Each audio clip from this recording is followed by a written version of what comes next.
Let's talk about zeroth law of thermodynamics. Thermodynamics जैसा हमें पता है टोटल 4 लॉज हम डिस्कस करते हैं, zero, first, second and third. So this is the zeroth law of thermodynamics. Why the name zeroth law is given? Why not first law? Right? Numbering first, second, third, fourth भी हो सकता था, but still we are starting with 0, 1, 2, 3. Right? What is the reason? ये law के साथ आपको समझ में आएगा। इस लॉ से हमें क्या एडवांटेजेस है? तो first thing is zeroth law gives the direction of heat flow. See, heat right from the beginning, it was a very mysterious thing for the mankind, right? हमने हीट को यूज करके steam engine बनाना 1712 में start कर दिया था, but up to 1830 1840 हमें clarity नहीं थी कि हीट होता क्या है।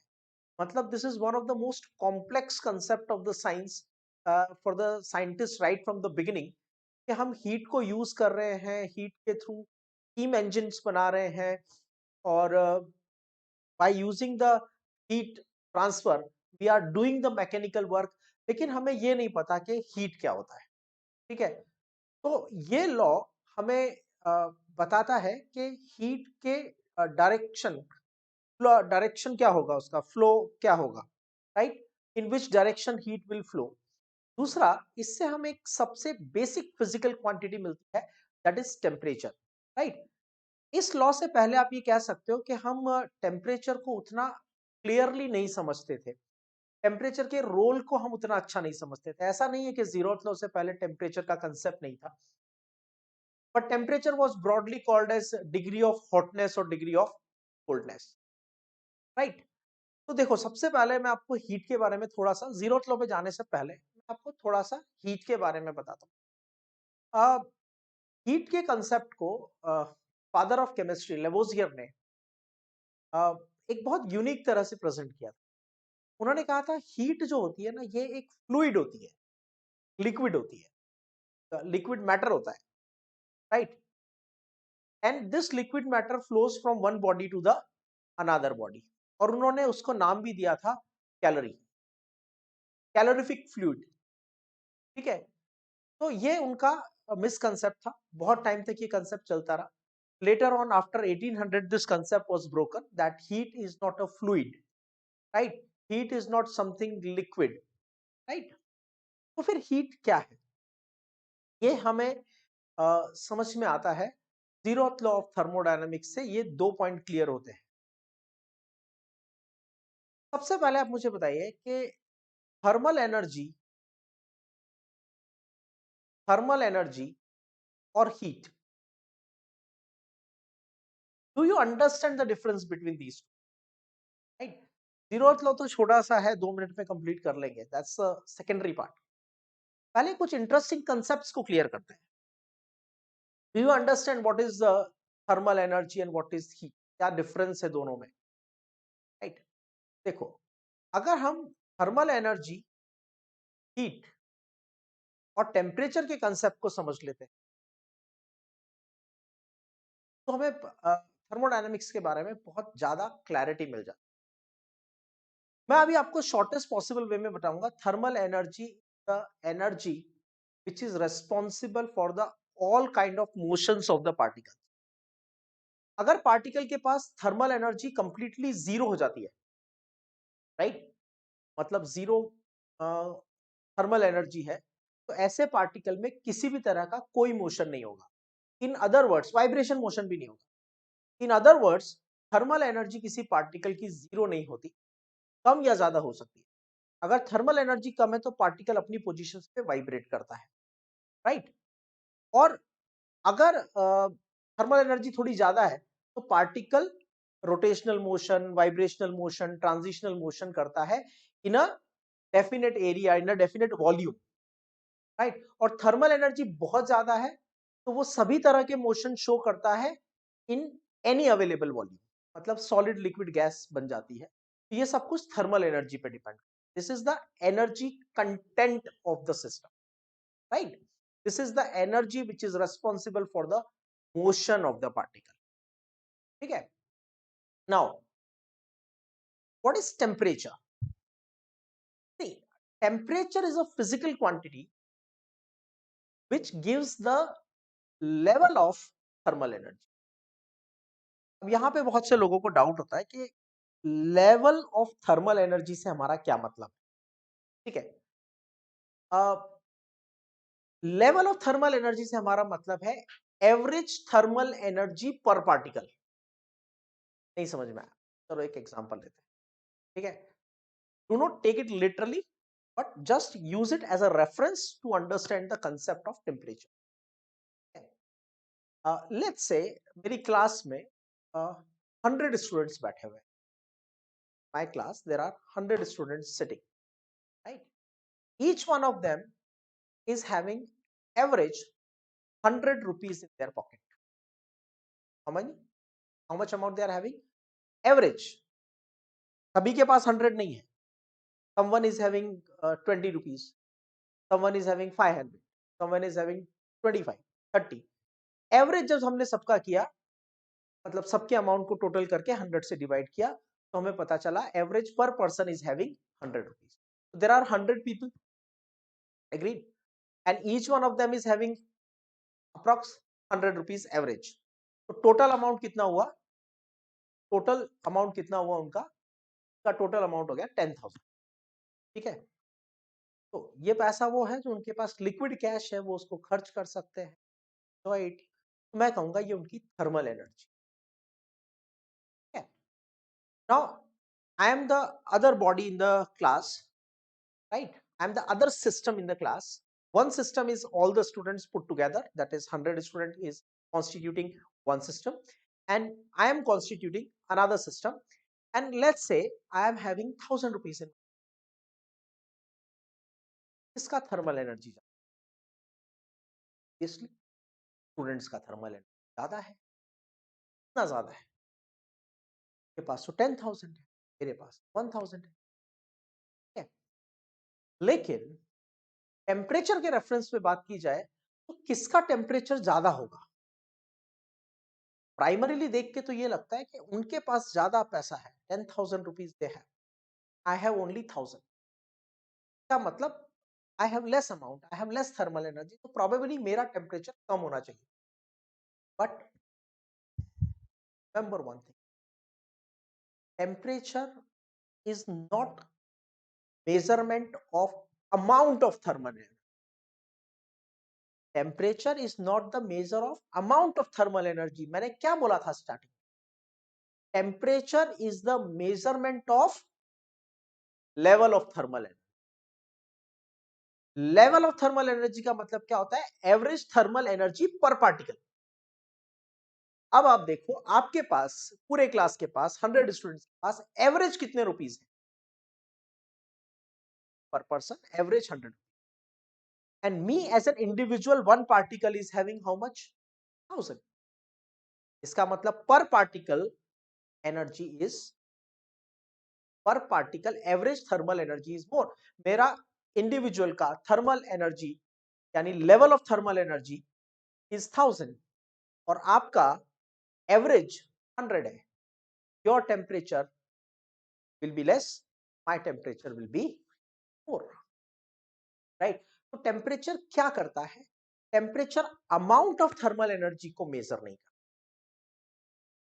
Temperature amount of thermal energy को मेजर नहीं करता, लेवल ऑफ थर्मल एनर्जी को measure. Suppose you got some amount from uh, from your parents or from other places, got some amount, और next day आपके पास average each one of you is having 1,000 rupees, each one of you is having average 1,000 rupees and you are 100 people, तो average कितना हो गया आपके पास? तो total amount कितना हो गया? 1 लाख, लेकिन एवरेज कितना हुआ? 1,000। मेरा भी एवरेज कितना है? 1,000 का मतलब level of thermal energy same, मतलब दोनों बॉडीज का टेम्परेचर क्या होगा? सेम हो। अंडरस्टूड? समझ में आया? आपका लेवल कितना है टोटल? आपके पास टोटल थर्मल एनर्जी कितनी है? टोटल पैसे कितने हैं आपके पास? 1 लाख रुपए। मेरे पास कितने हैं? Only 1,000 rupees. लेकिन मैं अमाउंट नहीं देखूंगा, मैं लेवल देखूंगा, एवरेज थर्मल एनर्जी पर पार्टिकल, एवरेज मनी पर पर्सन। तो आपके पास एवरेज मनी पर पर्सन है 1000 और मेरे पास भी है 1000, मतलब हमारा लेवल सेम है।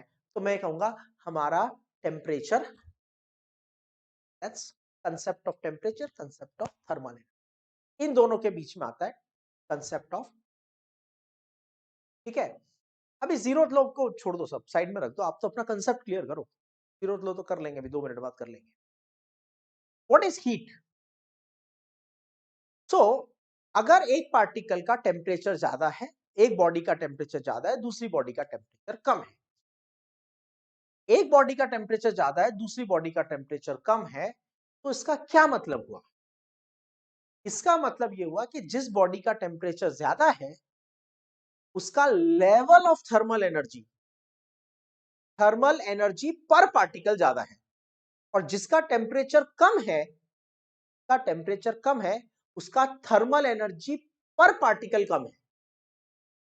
ठीक है, तो हम ये एज्यूम करेंगे या हम ये ऑब्जर्व करते हैं practically that some energy will flow from higher temperature to lower temperature. सबको पता है, if you keep a hot water in the room, slowly it loses heat to the atmosphere, and after some time the temperature of the room and the glass of water become same, right? तो उसमें क्या हुआ, जो hot water है वहां से heat निकल के रूम में गई, हायर टेम्परेचर से लोअर टेम्परेचर में गई। ठीक है, ऐसा क्यों हुआ? क्योंकि जो ग्लास में वाटर था उसके पर पार्टिकल की थर्मल एनर्जी ज्यादा थी, और रूम में जो गैस है उसके पर पार्टिकल की थर्मल एनर्जी कम है, तो यहां से निकल के थर्मल एनर्जी दूसरे substance, right? Now what happens is, now there will be the energy transfer. अब एनर्जी ट्रांसफर के लिए कोई मोड तो चाहिए, कोई मेथड तो चाहिए। तो टेम्परेचर डिफरेंस की वजह से जो एनर्जी ट्रांसफर होता है, टेम्परेचर डिफरेंस की वजह से जो एनर्जी ट्रांसफर होता है, उस एनर्जी ट्रांसफर को हम कहते हैं, तो फटाफट से समझ लो और चाहो तो नोट कर लो। Thermal energy is the energy of the system which is responsible for motion of the particle. Thermal energy is the energy of the system which is responsible for the motion of the particle. Temperature is, ये zeroth law का part नहीं है, ये आपकी understanding के लिए है। ठीक है, तो what is temperature? Temperature is the measure of level of thermal energy. Clear? What is heat? Mode of energy transfer, mode of energy transfer due to, mode of energy transfer due to difference in temperature of two bodies. दो systems के या system और surrounding के temperature में अगर difference है तो उसकी वजह से कुछ एनर्जी ट्रांसफर होता है। उस एनर्जी, जिस मोड में वो एनर्जी ट्रांसफर होता है उसको बोलते हैं हीट। मेथड को हम बोलते हैं heat. Heat is the method of transfer of energy from the body of higher temperature to the body of lower temperature. ठीक है, टेम्परेचर डिफरेंस की वजह से होने वाला एनर्जी एक्सचेंज, टेम्परेचर डिफरेंस की वजह से होने वाला एनर्जी ट्रांसफर, उसको बोलते हैं हीट। तो आई थिंक अब आपको समझ में आ गया होगा कि हीट क्या होता है, टेम्परेचर क्या होता है, और हीट का फ्लो क्या होता है। हीट का फ्लो आप सबको पता है, it happens from the body of the higher temperature to the body of lower temperature. तो this is about the some basic definitions जो हमें थर्मोडायनेमिक्स में काम आती है। Now let's talk about zeroth law. See I have taken a body, system A, ये system A है, ठीक है, and this system A is in contact with system B,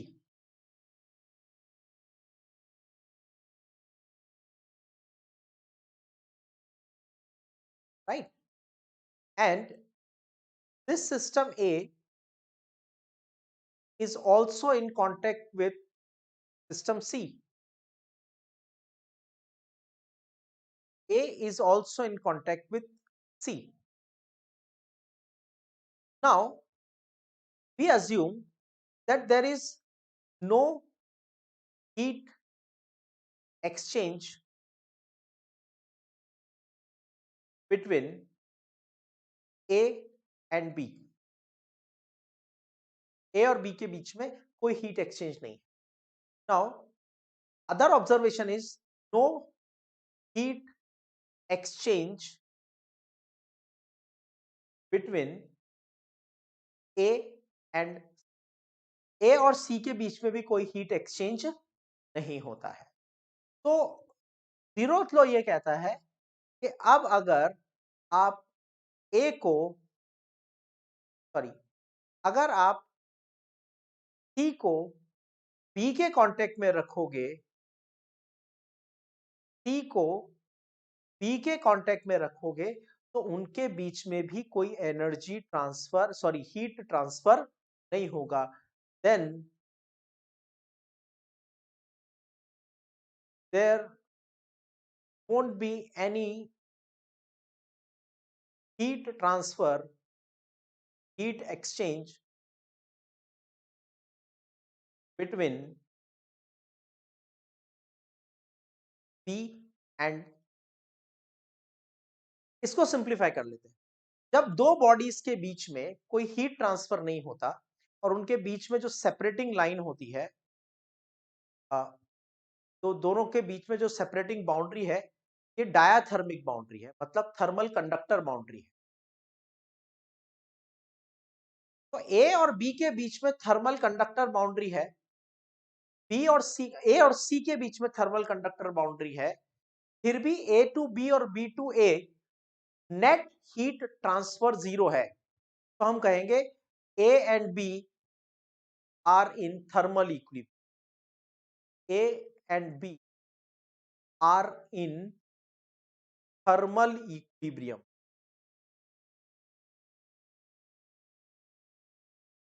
NCERT में आपको ये सब इतना डिटेल में नहीं मिलेगा, पर हम अपने थर्मोडायनामिक्स के कंसेप्ट्स को स्ट्रॉन्ग करने के लिए, टेम्परेचर के कंसेप्ट्स को समझने के लिए, हीट के कंसेप्ट को समझने के लिए तो थोड़ा ज्यादा डिटेल में कर रहे हैं, so that the latter part of the chapter we should be very sound with the basic concepts of the thermodynamics. Now, A और सी के बीच में कोई हीट एक्सचेंज नहीं हो रहा है, नेट हीट एक्सचेंज जीरो है. I would say A and C are in thermal equilibrium.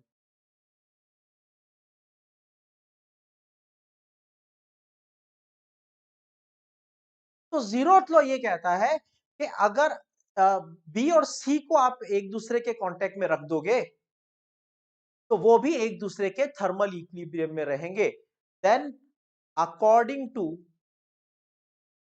Then according to zeroth law according to zeroth law,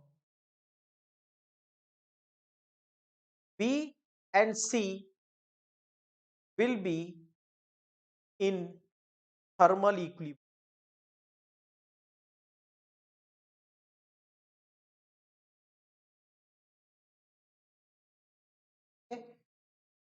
तो बेसिकली कोई तो ऐसा फिजिकल क्वांटिटी होगा जिसकी वजह से ये थर्मल इक्विलिब्रियम अचीव हुआ होगा.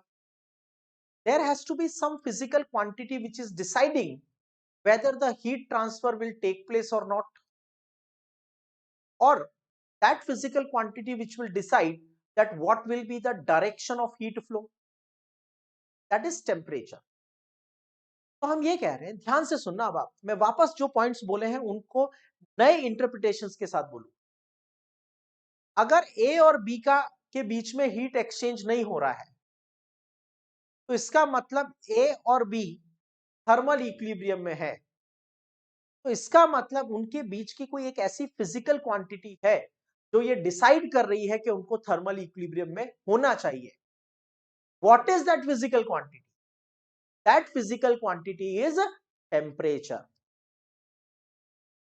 तो अब मैं ये कह सकता हूं temperature of A is equal to temperature of B.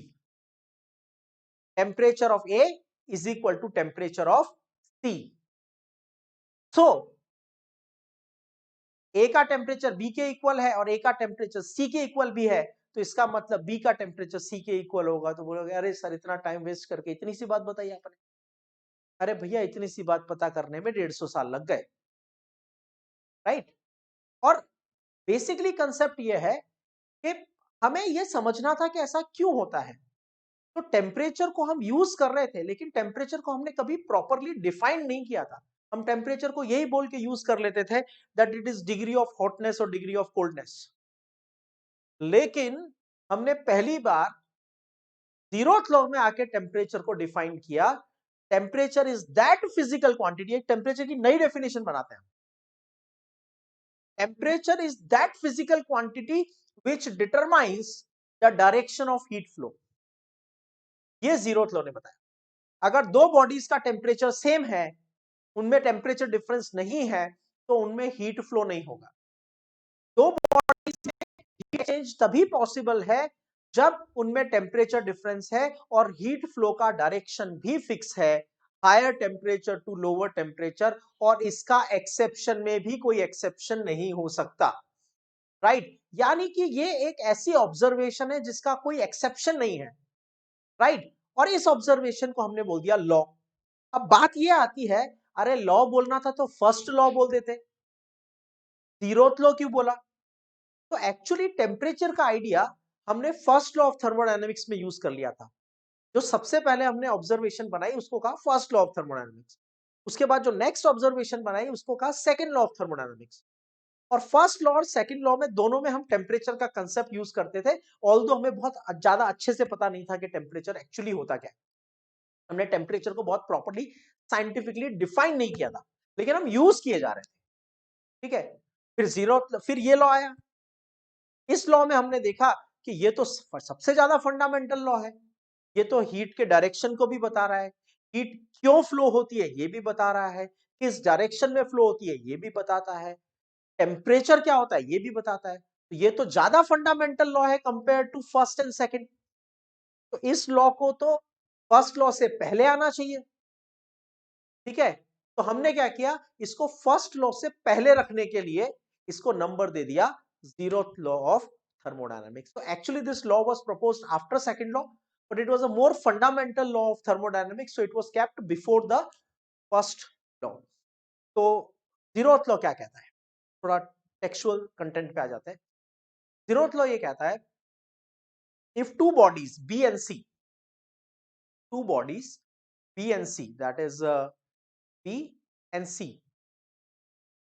B and C are in separately thermal equilibrium with the body A, right. आप इसको थोड़ा सा अलग से भी शो कर सकते हो, कैन चेंज द रिप्रेजेंटेशन। मैंने समझाने के लिए आपको इस तरह से बनाया था, but you can represent it like this also, that body A and B,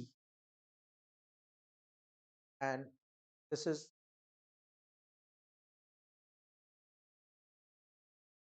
is body A and B and body A and C. तो जीरोथ लॉ ये कहता है कि अगर ए और बी के बीच में थर्मल इक्विलिब्रियम है, ए और सी के बीच में थर्मल इक्विलिब्रियम है, तो इसका मतलब बी और सी के बीच में भी थर्मल इक्विलिब्रियम होगा। ए, इसका साइंटिफिक स्टेटमेंट क्या है, if two bodies A, B and C, if two bodies are separately in thermal equilibrium with the third body A, if two bodies B and C, if two bodies B and C are in thermal equilibrium with the third body A, then these two bodies B and C will also be in the thermal equilibrium with each other, right? So this is the statement. If two bodies B and C are in thermal equilibrium separately with the another body A, then B and C will also be in the thermal equilibrium with, right? So this is about zeroth law. I hope आपको clear हो गया होगा। इस law के बाद आपको क्या finally एक बार मुझे वापस बता सकते हो व्हाट इज हीट। ये zeroth law का स्टेटमेंट है, you can note it down. Can you tell me what is heat. Heat is the mode of energy transfer. Heat is mode of energy transfer due to difference in temperature between two bodies.